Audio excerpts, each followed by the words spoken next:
We've seen the Marvel Cinematic Universe rise, then fall, and now rise again, I think a lot of people are thinking and hope so, including myself.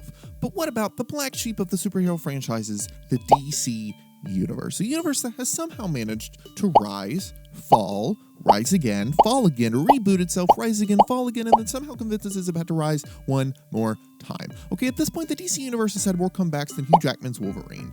And now with James Gunn's new DCU officially underway, DC might finally be staring at what really feels like its last opportunity to build a cinematic universe that can actually compete with the Marvel Cinematic Universe. So how do you save one of the most iconic franchises in entertainment history? How do you take a universe filled with Superman, Batman, Wonder Woman, and dozens of legendary heroes and stop it from collapsing under its own weight? This video is going to be a doozy. I have 8 pages of notes. Let's get to it, because today we're talking about the DC Universe.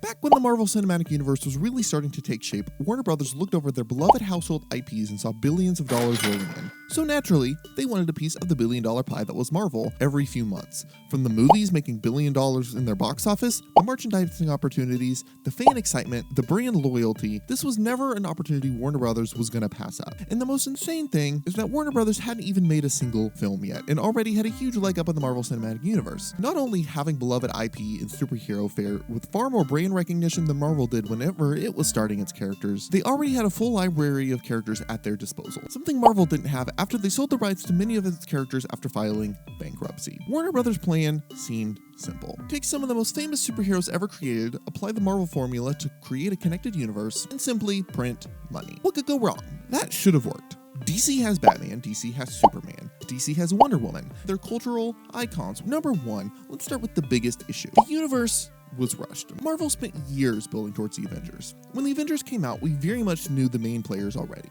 Yeah, we didn't know Black Widow and Hawkeye, but I think the appeal of their characters came from a type of mystery that made them a little more compelling. You know, the Han Solo angle, where the less you know about the characters can sometimes make them seem even cooler. DC spent one movie introducing Batman, setting up the Justice League, teasing future villains, introducing Wonder Woman, and fighting Superman. We spend most of our time in Batman vs. Superman setting up the basic lore of the DC Universe, and the story itself really drags in the process. Where when it comes to starting the plot of the actual movie at hand, it isn't until the third act of the movie. All at the same time, Batman vs. Superman was trying to be 5 movies into one, and that's where the problem started. I even like Batman vs. Superman. There's a lot in that movie that I will defend, but I'm not going to act blindly to the fact that it really got DCEU off to a wrong foot. Also, DCEU was just a dumb name. Can we just all admit that? Why was it called that? Why couldn't it just be the DC Universe? It's almost like they had already blinked and were second-guessing their own creative choices. Batman was never properly established. Okay, imagine if Marvel introduced Iron Man and Captain America for the first time in Civil War. Okay, that's basically what DC did. Instead of giving audiences time to connect with this version of Batman, they immediately threw him into a conflict with Superman. We don't really learn a lot about this Batman, which is clearly established has different morals and ideas than the version we have come to know in the comics and through films at this point in history. I have no problem with that, but we don't get to explore and establish those ideas within this film. The result? A lot of people felt disconnected from a character they should have loved. The tone was too dark. Okay, and I don't think stories being dark is a bad thing at all. I think that there's a better outlet for DC actually to try to be different from Marvel, to make their stories darker. But the problem was these dark stories took themselves a little bit more seriously than they should have. Batman vs. Superman in particular is a story establishing a lot of crazy lore about people with supersonic speed, cyborgs, gods from the sky, while also trying to take this Dark Knight style approach and tone and inject Marvel humor in the process. It just created a mess. Then came Justice League. Okay, what didn't go wrong with Justice League? Okay, there was production problems, creative disagreements, director changes, reshoots, different visions fighting each other. At this point, the fight of the direction for the DCEU was taking place on screen. Now, I'm not going to go too far into the problems with Justice League. You probably know it, and there's a ton of other videos about that topic. But needless to say, the final product felt less like a movie, more like several unfinished movies stitched together. Even years later, people still debate which version is less bad. That's never a good sign, okay? Number 5 is no clear direction. And this may be, honestly, the biggest issue of all. The DC Universe never felt like it knew where it was going. Characters would just appear and disappear, storylines would be introduced and abandoned, movies would contradict each other, we'd get reboots, we'd get soft reboots, we'd get rebooted reboots. At some point, even hardcore fans weren't sure what counted as canon anymore. Stuff like this takes huge reputational hit to a franchise like DC, especially compared to the Marvel aura farming that was just dropping movies about ants and raccoons and making billions of dollars. Audiences were confused as to what DC was and what it was trying to be, and when audiences are confused, they stop showing up. So now that we know what went wrong, how do we fix it? Okay, so if I were in charge of DC, I like to play this exercise. I did it with Marvel, I did it with Star Wars, as to what I would do to fix these franchises with a lot of the criticism that they're faced with. And so I always like to start with day one, what I would do, and then a 3-step process to get it back on track.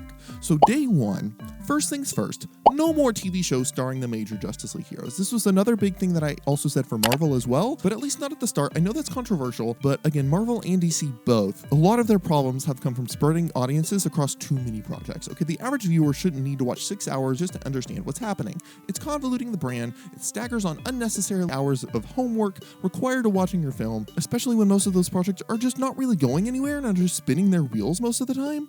Keep things simple. A clear through line for what our movie saga is about. The Thanos of our universe should be clear from movie one, okay? And also, keep things focused. Focus on that storyline that we've established that it's going to be our next Marvel Infinity War Thanos saga. Focus on that storyline and tease it throughout the films and set it up thematically. Build to something. Don't just throw in cool little Easter eggs as gotcha moments like I think Marvel has really become right now, but actually throw in Easter eggs that tease something, that build to something, that thematically set stuff up. Okay, build excitement around these movies again. That's the kind of things that create discussion and create people talking about your movie beyond just simply watching it. When you know that it's going somewhere. Okay, so step one, part one of what I'm doing to fix the DC EU. Start with Batman and Superman. This is actually one thing the new DC universe seems to understand with James Gunn. Batman and Superman are the foundation of your universe. They always have been. Wonder Woman as well. But I'm talking about Batman versus Superman because they already have 2 movies within this universe already.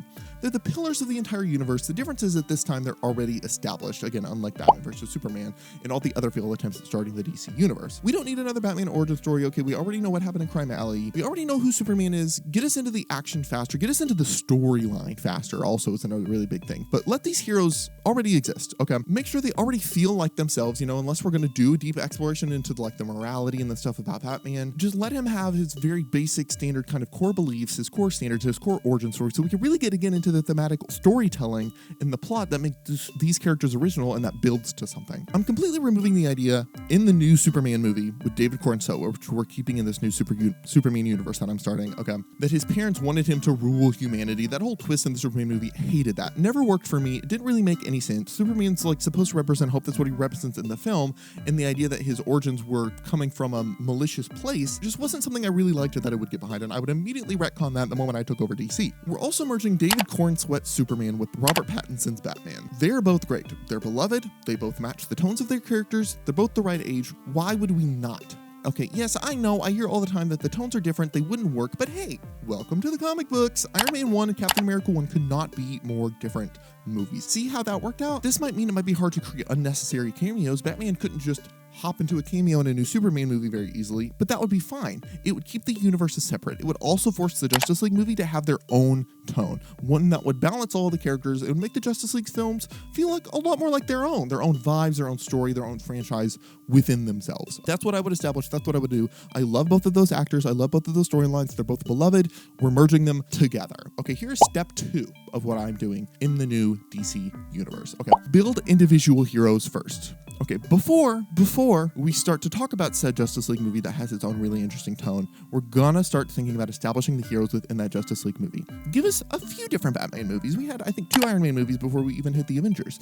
Give us a Wonder Woman movie, establish that universe. Give us Green Lantern movie. Give us a Flash movie. These movies shouldn't exist solely to set up the next crossover. They need to be able to stand on their own. Yes, absolutely build the story to go somewhere through Easter eggs and side plots, but the main storyline should focus on the heroes themselves, okay, their struggles. We really need to get to know them, know the world that they come from, know how they fit into that world, establish them, create an emotional connection with them before we move on to anything else. One of Marvel's biggest early strengths was that Iron Man felt like an Iron Man movie. Captain America felt like a Captain America movie. They were very on brand for their characters. Only once they were established were they really able to kind of play within that universe and play within those movies and change things up a little bit from how everybody began to do them, but they had to establish them first. The Avengers was the reward of, not just following trilogies of characters, but following all of them together. And it shouldn't feel like homework. They should just be good movies.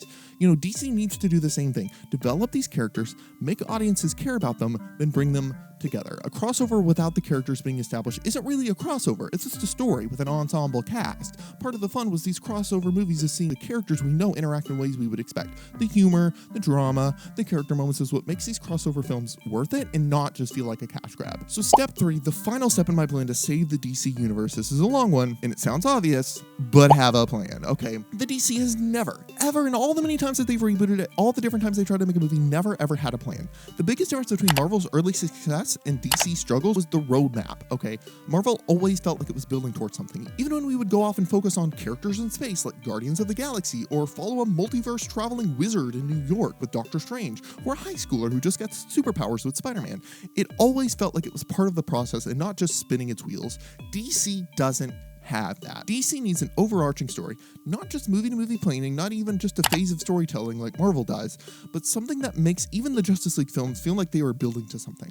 I've used the analogy before that Marvel's success lies in the fact that it feels like a TV show, where even when you have one-off filler episodes or episodes centered on side characters, there's still a sense that everything is going to come together and pay off in the end. DC just doesn't need a Loki storyline for the first few Avengers films. It needs something grand. It needs an Infinity War. It needs an Endgame. And for me, that is Crisis on Infinite Earths. This is DC's Infinity War. It's its endgame. It actually feels more like Doomsday if it had been built up from the beginning in terms of where that story seems to be going. It's an ultimate crossover event with years of storytelling, multiple universes, major sacrifices, huge emotional payoffs, and yes, this is where you bring back those beloved actors and characters from previous eras in a way that actually feels earned. That part is specific. It actually feels earned. It doesn't just feel like a cash grab.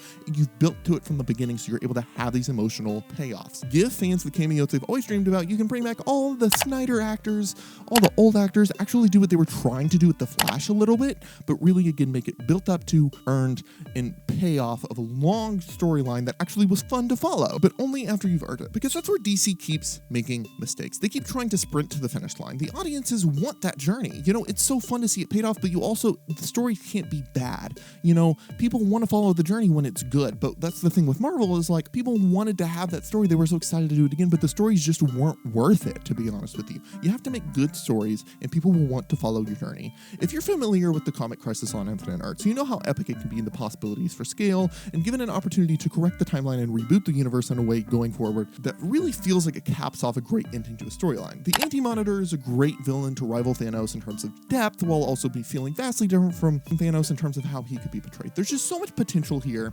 It's a really cool storyline. I think they've tried to adapt it with the CW before, but it was just extremely small scale. The opportunities to scale the story up could be great. You could get a really cool, interesting director to do so. I think that there's so much potential. I think this is the big answer of where I would immediately set the story. You can differ in the comments down below, but if I'm in charge of DC, this is absolutely the story I'm greenlighting for us to go. And so I think that it's just very exciting and could open up the doors to a lot of really interesting and cool possibilities. For conclusion, the truth is, really saving DC isn't even that complicated. It's really not complicated. It's difficult. It's going to be very hard, but it's not going to be complicated. As long as you just like focus on the characters and build a storyline slowly, gradually, paced well, with a lot of really interesting, fun moments throughout. You know, it can't just be a build to the storyline. It has to be a good actual films that people watch along the way. Notice I'm emphasizing that because that's so extremely important to just tell great standalone stories. And if you just create a clear long-term plan, and most importantly, stop chasing Marvel. Please stop chasing Marvel. You're not Marvel. DC works best when it's being DC, highlighting its own uniqueness and flexing its iconography. Let me know what you thought down below. What do you think? What would you do to save the DC universe? Let me know if you agree with how I would save the DC universe. And yeah, let me know down in the comments. Please be sure to like, comment, and subscribe. And peace out.